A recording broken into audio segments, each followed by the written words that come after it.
Rhino Man's face is miscoloured on this cover. This is Amazing Spider-Man 280 by Tom Falcon and Ron French. One of the back issues I got when I was a teenager reading New Thunderbals. I got this story because it features Mark, whose real name is Abe, leading a team of bad guys, which includes fellow Thunderbals member Speed McGee. There is also Captain Boomerang. At the time, I didn't know that Captain Boomerang would end up not just briefly joining the Thunderbals at the end of New Thunderbals, but then he would become a very prominent member in Jeff Parkman's run.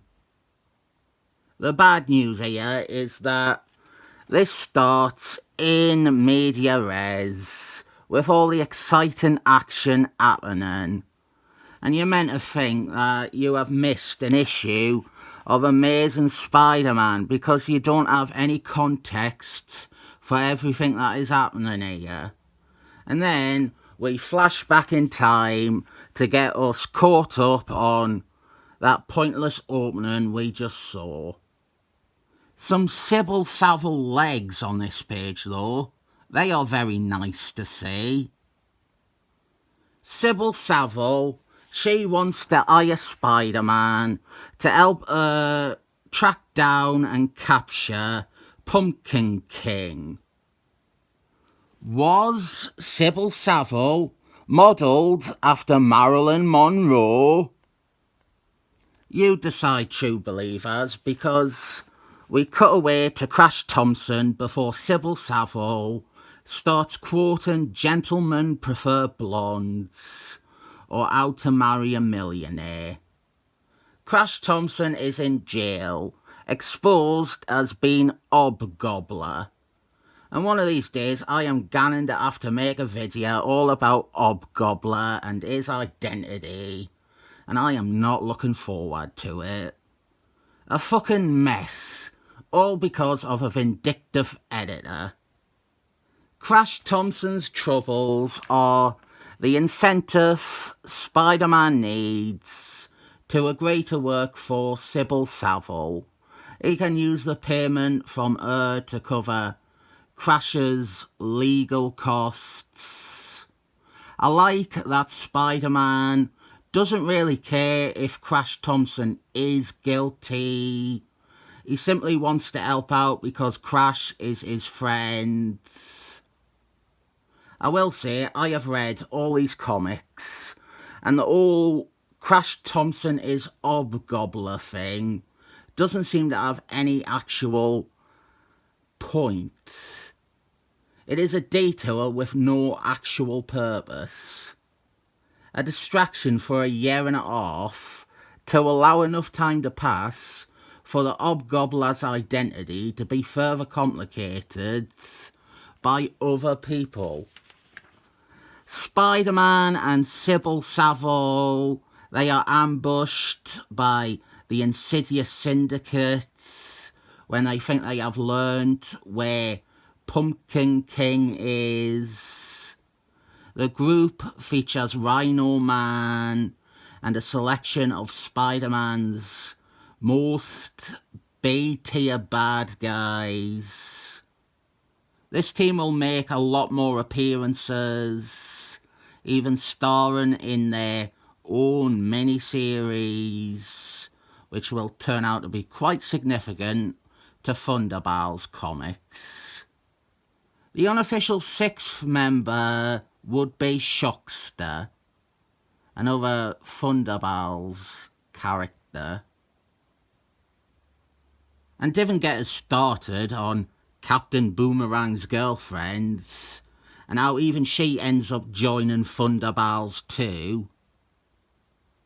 There was a follow-up series to that, although it featured some different characters, and it wasn't very good.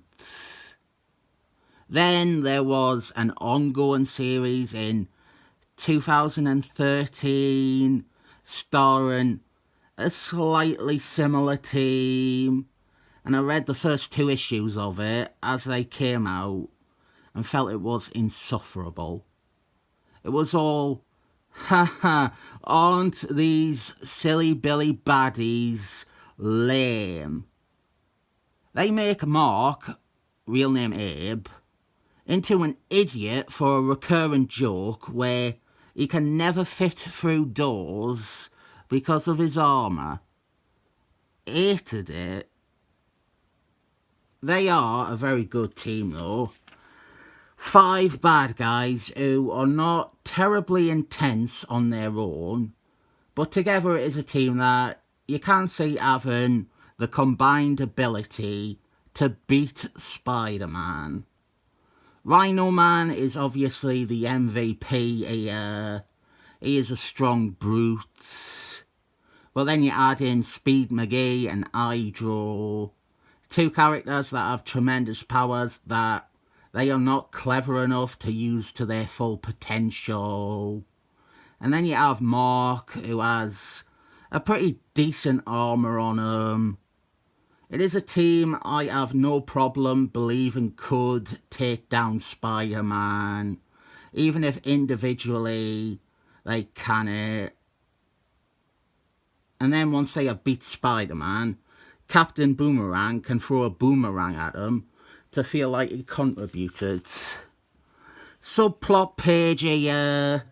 I would skip it, but I want to point out the subtle red herring here. And it would be considered a red herring because Tom Falcon did not intend him to be Hobgobbler. Here we can see a character is wearing Hobgobbler's colours.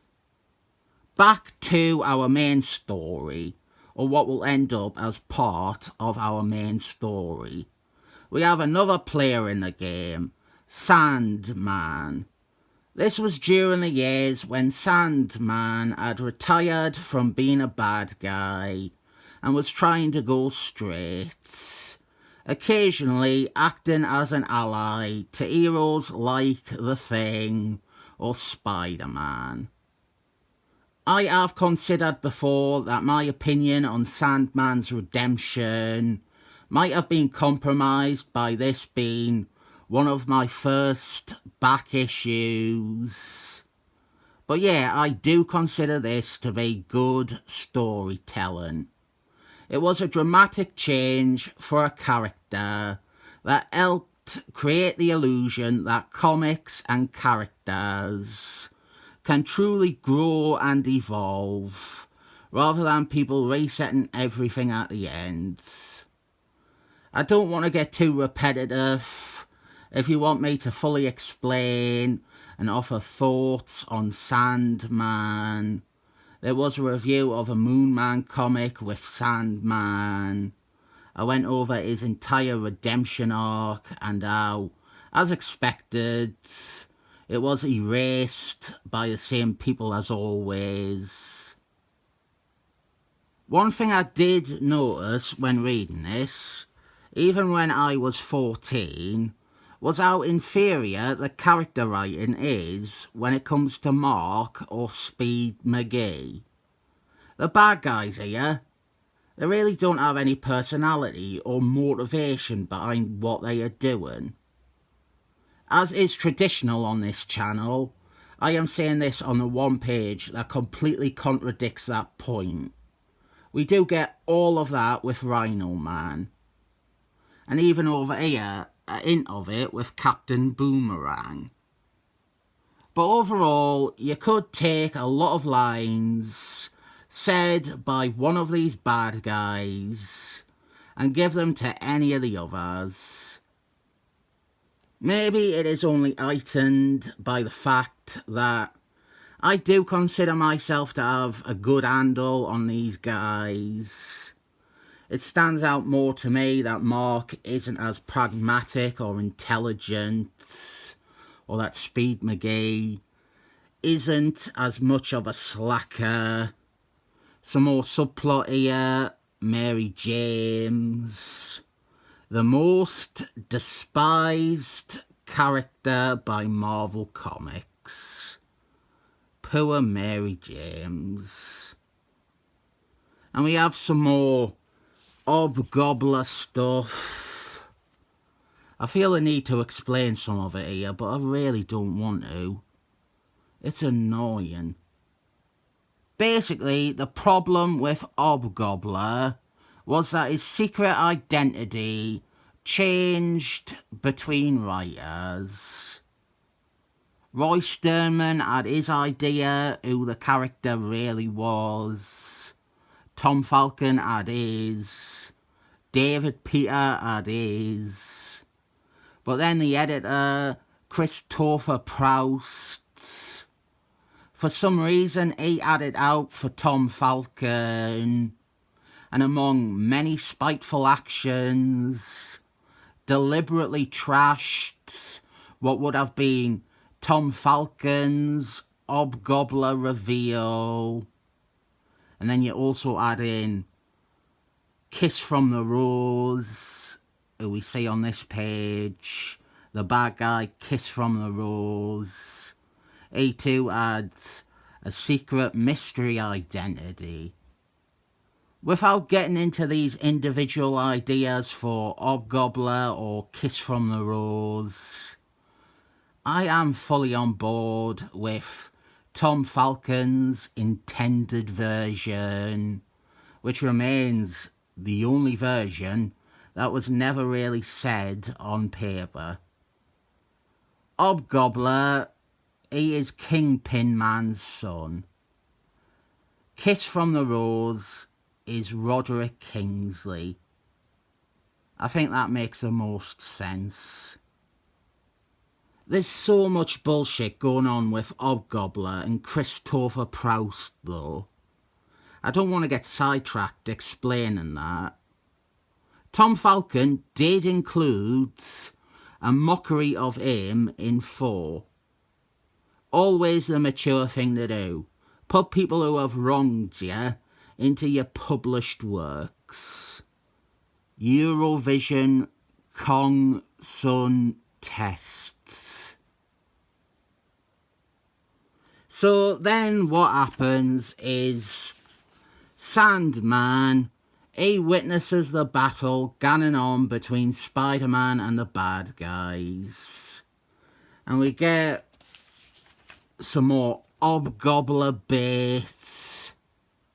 And this issue honestly seems to discredit every possible idea of who Hobgoblin could be. I guess Kingpin Man's son still works. So yeah, actually yeah, he obviously meant it to be that way. That is the only one that they don't contradict in this. They have everybody else busy when they show Hobgoblin.